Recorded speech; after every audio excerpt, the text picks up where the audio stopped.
오늘 본문 말씀은 믿음의 조상인 아브라함이 100세가 되어 난 아들 독자 이삭을 하나님께 번제물로 바치라는 말씀이 있은 후에 아브라함의 행동에 대한 그런 내용입니다. 너의 독자 이삭을 모리아 산으로 데리고 가 번제로 드리라는 명령은 우리가 일반적으로 생각하는 자녀를 하나님께 드리라는 것과는 너무 다른 것입니다. 그러니까 아들을 평생 목회자로 길러라라든지 모리아산에서 평생 기도만 하는 수도사로 키워라 이런 말, 또 머리카락을 잘라서 드려라든지 이런 것을 말하는 것이 아닙니다. 아들을 번제물로 바치라는 것입니다. 다시 말하면 아들을 죽여서 뼈와 살을 각을 떠서 태워서 바치는 예배의 제물로 사용하라는 그런 뜻입니다. 그런데 여러분, 이 이삭이 어떤 아들입니까? 하나님께서 25년 전에 약속하셨고 25년이나 기다려 낳은 독자입니다. 그런데 그 아들을 하나님께서 이제 바치라 하시는 것입니다. 그럼 하나님께서 내 후손이 바다의 모래와 같이 될 것이고 하늘의 별처럼 많게 해 주시겠다는 그 약속은 어떻게 되는 것입니까? 이삭은 하나님의 약속으로 얻은 아들이요 아브라함의 유일한 소망이 걸린 아들입니다. 그런데 그 이삭을 번제로 드리라는 것은 아브라함에게 이 이상의 시련과 고통은 없었을 것입니다. 정말 이겨낼 수 있는 일이 아닙니다. 아버지가 어떻게 아들을 죽여 뼈와 살을 각을 떠 제물로 드릴 수 있겠습니까? 제가 어릴 때 외할아버지 댁에 갔는데 외할아버지께서 이제 손주가 왔다고 닭을 한 마리 잡으시는 걸 봤습니다. 그러니까 목을 이렇게 꺾어서 칼로 피를 내고 끓는 물에 그걸 넣어서 이제 털을 빼고 이렇게 해서 저녁에 이제 아침에 제가 막 모유를 준 그 닭이 이제 식탁에 이렇게 올라왔습니다. 그때부터 저희 할아버지는 저에게 너무 잔인한 할아버지, 정말 나쁜 할아버지로 그렇게 기억되었습니다. 그리고 제가 고등학교 졸업할 때까지 닭을 먹지를 못했습니다. 근데 자식을 죽이라고 그럽니다. 자식을. 이런 경우에 우리 부모들은 대부분 하나님, 제가 대신 죽으면 안 될까요? 이렇게 묻게 될 것입니다. 정말 시련 중에 시련이고 어려움 중에 큰 어려움입니다. 더구나 하나님의 명령은 아브라함에게 너가 제사장이 되어라는 것입니다. 아브라함이 그냥 아들을 제사장에게 맡기고 가는 것도 아니고 자기가 제사장이 되어서 그 아들을 찔러 죽이고 뼈와 살을 다 발라서 태우고 그 마지막 순간까지 그 제사를 지낸 제사장으로 제사를 드리라는 겁니다. 정말 너무 잔인한 하나님이십니다. 이제 아브라함은 사흘간 모리아 산으로 아들을 데리고 가야 합니다. 오래전 제가 어떤 목사님의 이제 그 책에서 읽었는데요. 한 목사님께서 이 아브라함의 이때 심정을 자기도 한번 겪어보고 싶어서 자기 아들을 데리고 예루살렘으로 가서 이제 사흘길을 걸어서 이 모리아 산까지 아들 손을 잡고 가보았다고 합니다. 사흘이 지내고 이제 번제물로 드려야 할 아들을 데리고 가는데 정말 그 길이 너무 견디기 힘들고 마음 아픈 시간이었다고, 그 아브라함의 심정을 자기가 정말 알 수 있었다고 그렇게 쓰여진 것을 보았습니다. 여러분, 하나님께서 왜 이렇게 무자비한 요구를 아브라함에게 하셨을까요? 우린 이미 성경을 통해서 이 결말은 알고 있습니다. 해피엔딩으로 끝난 것. 이삭은 죽지 않았고 정말 아브라함의 후손이 밤하늘의 별처럼 바다의 모래처럼 많은 그 후손을 이루었다는 것을 우리는 이미 알고 있습니다. 그렇다면 아브라함에게 하나님께서 정말 바라시는 것은 무엇이었을까? 이 시련의 핵심이 무엇이었을까요? 그것은 하나님께서는 우리에게 하나님과의 관계에서는 인간적인 모든 애정을 사정없이 버리고 절대적인 신앙을 요구하신다는 것입니다. 다시 말하면 이 세상에서 하나님보다 더 귀하게 여기는 것은 있어서 안 된다는 말씀입니다. 그러면 사람들은 하나님께 하나님 참 욕심 많은 분이십니다라고 말할 것입니다. 그런데 정말 그렇습니다. 하나님께서는 우리에게 바라시는 요구가 너무 많습니다. 그런데 여러분, 우리는 이것을 알아야 합니다. 하나님께서는 우리를 위해 생명을 바쳐 죽으시고 우리를 구원해 주신 분이십니다. 우리의 모든 것은 하나님께서 주신 것입니다. 그렇기에 우리에게 어떠한 무리한 요구도 하실 수 있는 분이시고 우리는 그 하나님의 요구에 기꺼이 순종해야 한다는 것입니다. 예수님께서도 하나님을 진정으로 사랑한다면 자신의 부모, 남편, 형제, 재산보다도 더 주님을 사랑해야 한다고 말씀하셨습니다. 그런데 여러분, 오늘날 우리는 어떻습니까? 아내, 남편, 자식은 고사하고 정말 우리 취미 시간보다도 더 뒷전으로 밀리는 하나님이 아니십니까?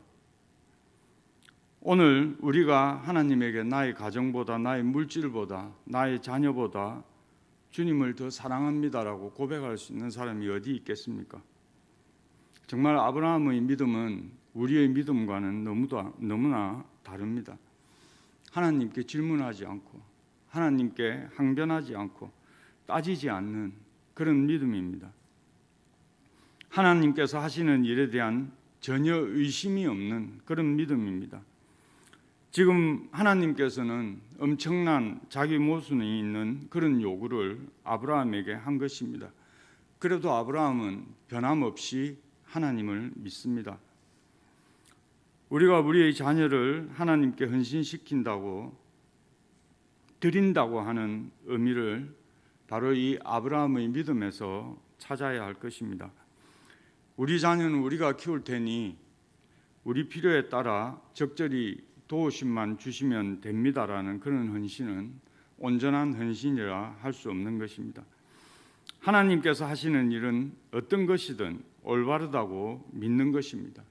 아들을 주시고 그 아들을 다시 바치라고 해도 하나님께서는 올바르신 하나님이시고 약속에 위배되는 요구를 하시더라도 하나님께서는 올바르시다고 믿는 것입니다.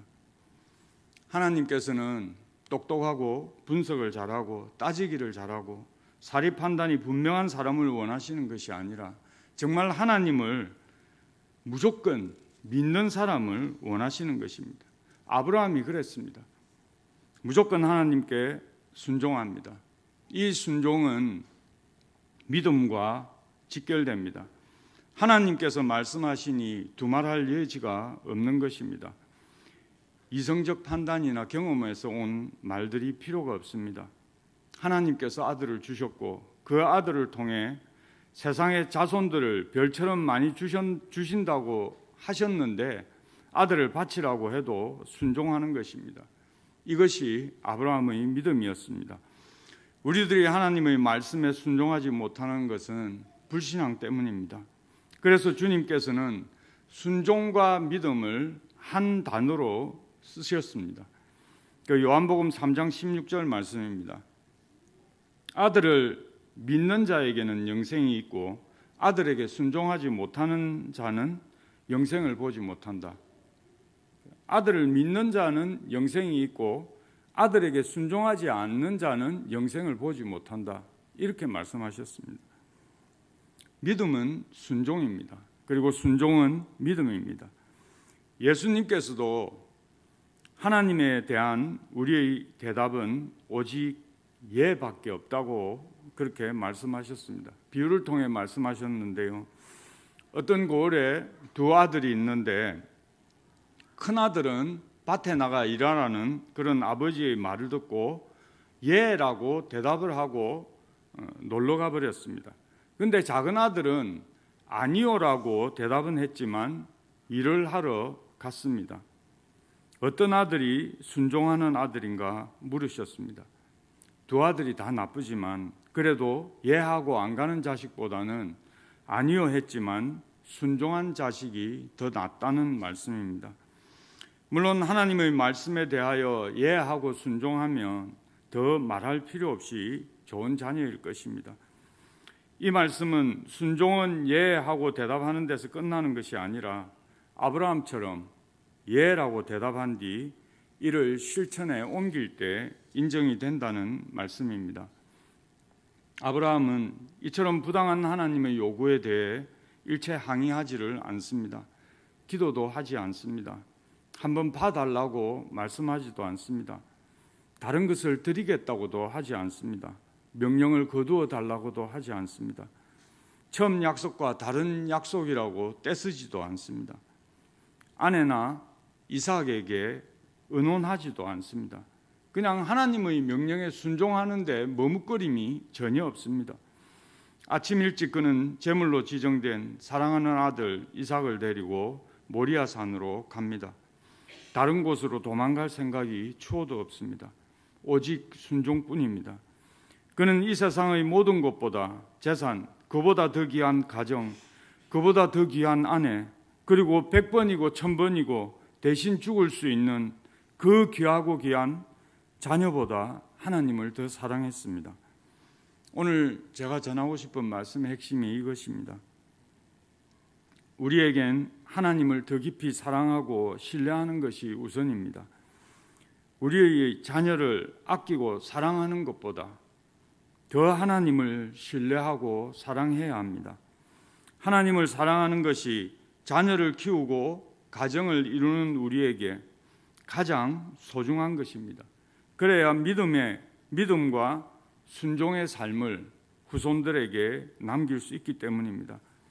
믿음의 사람 아브라함은 오히려 고민하면서 자식을 드린 것이 아니라 감사하면서 자식을 제물로 드린 사람입니다. 히브리서 11장 17절에서 19절 말씀을 보시면 아브라함은 자식을 바치라는 그 하나님의 말씀에 더 큰 소망을 가집니다. 히브리서 11장 17절에서 19절 말씀인데요. 신약성경 365페이지입니다. 제가 읽어드리겠습니다. 아브라함은 시험을 받을 때 믿음으로 이삭을 드렸으니 그는 약속들을 받은 자로 돼 그 외아들을 드렸느니라. 그에게 이미 말씀하시기를 내 자손이라 칭할 자는 이삭으로 말미암으리라 하셨으니 그가 하나님이 능히 이삭을 죽은 자 가운데서 다시 살리실 줄로 생각한지라. 비유컨대 그를 죽은 자 가운데서 도로 받은 자이니라. 이 말씀을 좀 쉽게 표현하면 이런 것입니다. 아브라함이 이삭을 제물로 바쳤습니다. 그리고 이삭은 이제 완전히 잿더미가 되었습니다. 근데 그 잿더미 속에서 똑같은 이삭을 만들어서 하나님께서 주셨다는 것입니다. 다르게 말하면 이삭을 제물로 바치고 집에 왔더니 이삭이 있는 것입니다. 아버지 다녀오셨습니까? 이렇게 인사하는 것입니다. 아브라함이 이삭을 하나님께 바치고 슬퍼하거나 고민할 이유가 없는 것은 그런 믿음을 가졌기 때문입니다. 나의 자녀의 주인이 하나님이시고 나의 자녀의 모든 삶을 주관하시는 분이 하나님이신 것을 철저하게 믿는 것입니다. 사랑하는 성도 여러분, 저와 여러분에게 이런 믿음이 있기를 소원합니다. 그리할 때 우리 자녀들이 신명기 11장 21절에서 말씀하는 것처럼 그리하면 여호와께서 너희 조상들에게 주리라고 맹세하신 땅에서 너희의 날과 너희의 자녀들의 날이 많아서 하늘이 땅을 덮는 날과 같으리라는 그런 말씀이 이루어질 것입니다. 끝으로 이제 아브라함은 하나님의 엄청난 축복을 받습니다. 물론 이삭을 죽인 것은 아닙니다. 그 믿음을 아시고자 아브라함을 시험하셨는데 무엇 때문에 이삭을 죽이겠습니까?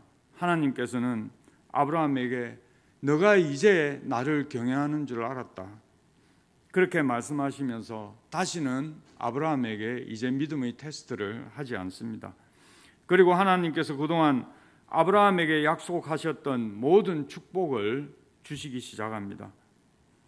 여러분, 우리 자녀들이 많이 걱정되십니까? 요한복음 4장 23절은 이렇게 말씀하십니다. 아버지께 참으로 예배하는 자들은 신령과 진정으로 예배할 때가 오나니 곧 이때라. 아버지께서는 이렇게 자기에게 예배하는 자를 찾으시느니라. 먼저 저와 여러분이 깨어 있어야겠습니다. 부모를 닮아서, 우리 교사들을 닮아서 하나님께 헌신하지 않는 자녀들이 되고 있는데, 어떻게 우리의 자녀들이 하나님의 복을 받을 수 있겠나 하는 말입니다. 우리의 자녀들, 우리 교회의 다음 세대들, 우리의 걱정과 한숨으로는 정말 한 치 앞도 보장하지 못합니다. 우리는 우리의 눈을 벗어나면 우리의 자녀를 지켜낼 수가 없습니다. 아니, 우리의 눈앞에서도 우리의 자녀를 지켜낼 수가 없습니다. 아브라함이 온전히 이삭을 드렸던 것처럼 부모된 우리가 먼저, 교사된 우리가 먼저 하나님께 우리의 자녀를 온전히 드리는 그 믿음과 순종의 삶 사시는 그런 저와 여러분 되기를 소원합니다.